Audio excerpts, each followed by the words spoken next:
G'day everyone, welcome to another edition of Chris Rankin's Music Crush. Hope you're all doing well. I'm doing a contest entry today. I'm entering into Todd the Thrashing Zombies 200 subscribers contest. Really great guy, really enjoy his channel. He has a lot of similar tastes to me, so I always enjoy watching his channel. So I thought I'd definitely jump on board and congratulations, Todd. That's really fantastic. 200 subscribers, really great effort.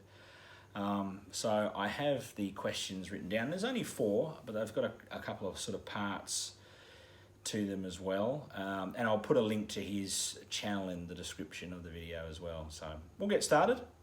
First of all, a zombie song title and favourite zombie movie. So a large percentage of my collection and music is metal, and a large percentage of that metal is extreme metal.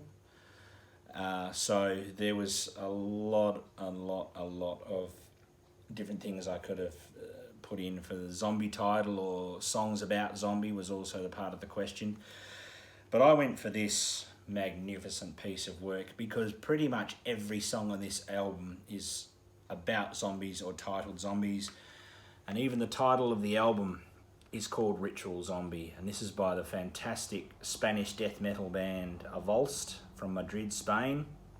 So the title of the album is Ritual Zombie, but Todd wanted some songs. So we've got Dawn of the Apocalypse, well, it could be. You've got Dead Flesh, zombie. Z Hunter, about zombies.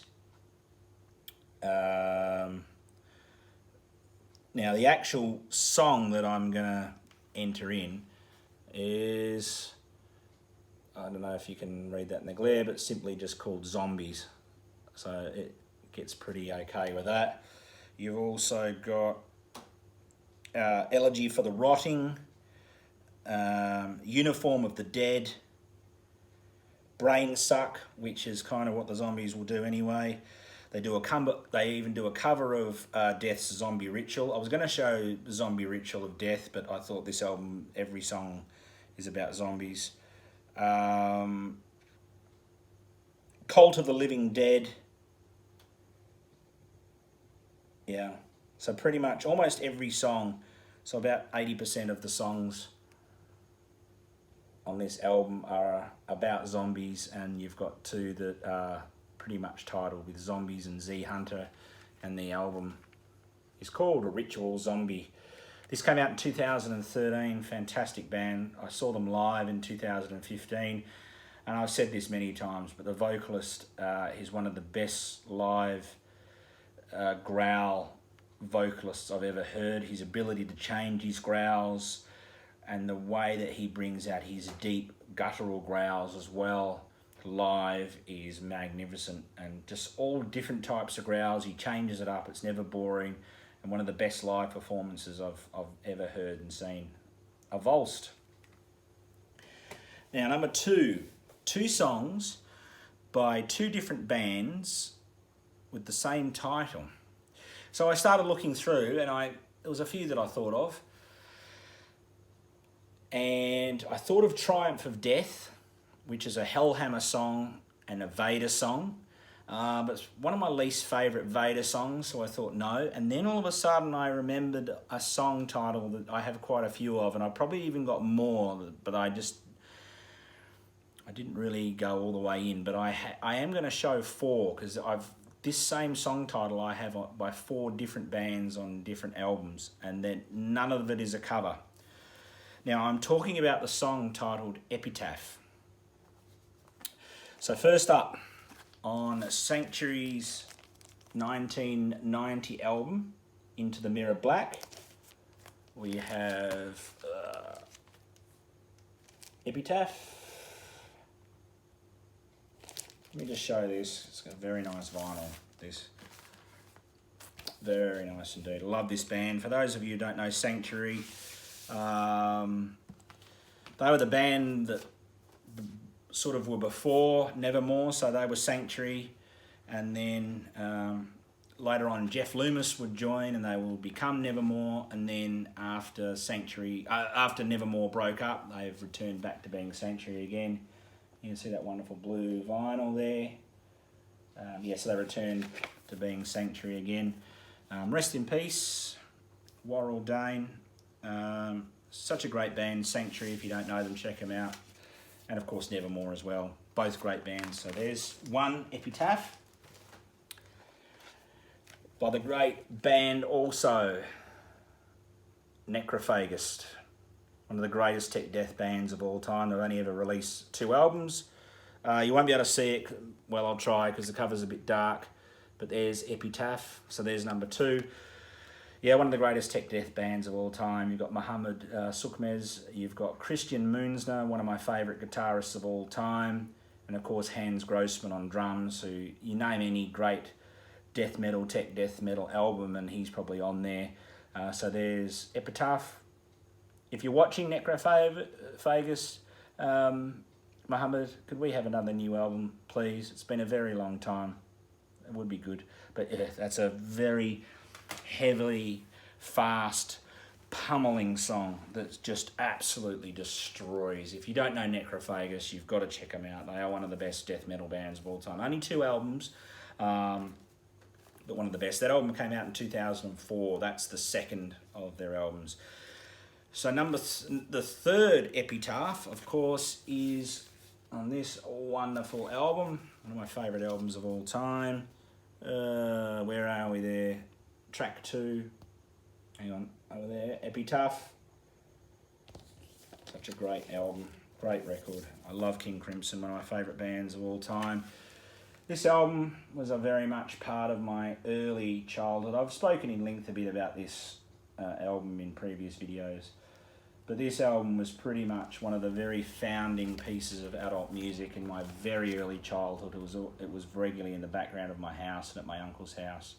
And this formed my love of adult contemporary music, progressive music, and then shortly after heavy metal. So there we go. So King Crimson, Epitaph, that beautiful, really beautiful, pretty sort of song that follows up after 21st Century Schizoid Man, just the perfect cooling down after that hot ripper. And 4, so I'm giving you 4 songs of the same name by different bands on different albums. And of course, we've got Judas Priest, Sad Wings of Destiny, which I could almost answer for the next question as well, but I won't. And of course, there we go.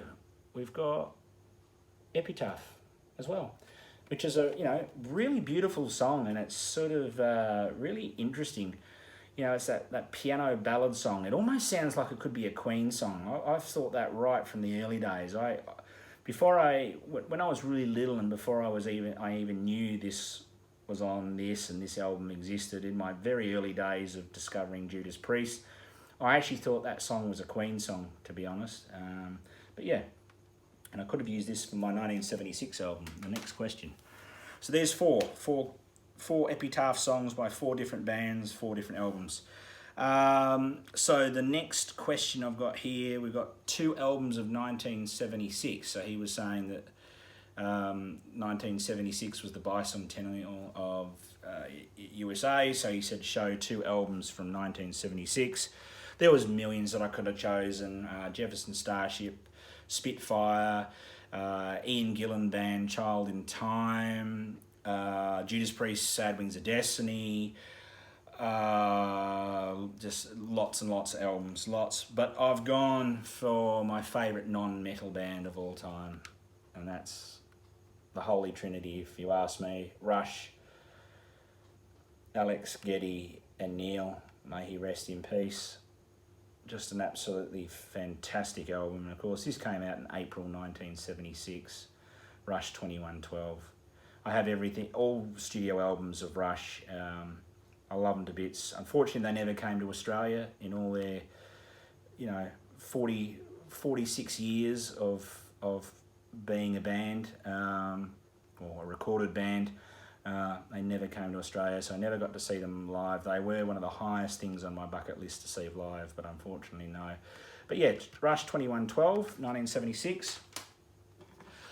Also 1976, one of my favourite prog bands of all time, Camel and Mood Madness. It's funny, I always think that a lot of the other big prog rock bands of the 70s, the UK prog bands, get a lot of talk on their VC as well. You know, obviously King Crimson and Yes and Genesis, Gentle Giant, you know, even Van de Graaff Generator. All sorts of bands get all sorts of talk, but I don't feel like Camel get quite enough talked about. And either King Crimson or Camel would be my favourite of the 70s prog rock bands overall for everything. Genesis Foxtrot is definitely one of my favourite prog rock albums, but I think overall for the whole of the 70s, King Crimson and Camel would be my two favourites. This is a wonderful gatefold. Mood Madness, this is 1976. This is my favourite Camel album for sure. Absolutely love it to bits. Another Night is one of my favourite songs of all time. Love it. And this is on Passport Records there. There we go. It's upside down, but you can see the nice label there. That's 1976 also. Absolutely fantastic band. I have everything Camel have done all through the 70s, plus Stationary Traveller. I'm only missing 5 in their discography. A Single Factor, and then the 4 albums that came after Stationary Traveller. Camel, Mood Madness. I think this is a perfect album in every way. Number 4, the 200th album in your collection. So before I show this, the way I have all the CDs going, and then it goes around until I get to my records. So I sort of started at the very first CD and counted 200. And as I'm getting close, I thought, this looks like it's going to be a Carcass album. And I was right. It's this beauty, this absolutely belter, a landmark, an absolute landmark in death metal. Yes, Heartwork probably started melodic death metal, but I don't know, you could hear it coming already on this one. Necrotism, Descanting the Insalubrious. This is a magnificent album. This is one of the most perfect albums for brutal death metal that is accessible, is catchy, addictive, so good. I absolutely love this album. Incarnated Solvent Abuse and Corporal Jigsaw Quandary are two of the absolute best death metal songs ever made. The drum intro at the start, and then that big hook riff that comes in on the start of Corporal Jigsaw Quandary is just... But this album, if you don't know it, if you know a little bit of Carcass but don't know this album, or you know Surgical Steel and don't know this album, this is just death metal royalty. And this is the 200th album in my collection. Love it to bits. Saw Carcass live too, seen them twice. Both times just magnificent. Just absolutely everything that you wanted to hear, and sound like the album, but not in a bad way. It sounds like the album, so what you want to hear, plus with that extra oomph and aggression of hearing music live, just magnificent. If you've never seen Carcass live and they come to your town when we get international gigs again, it's a no-brainer to go and see them.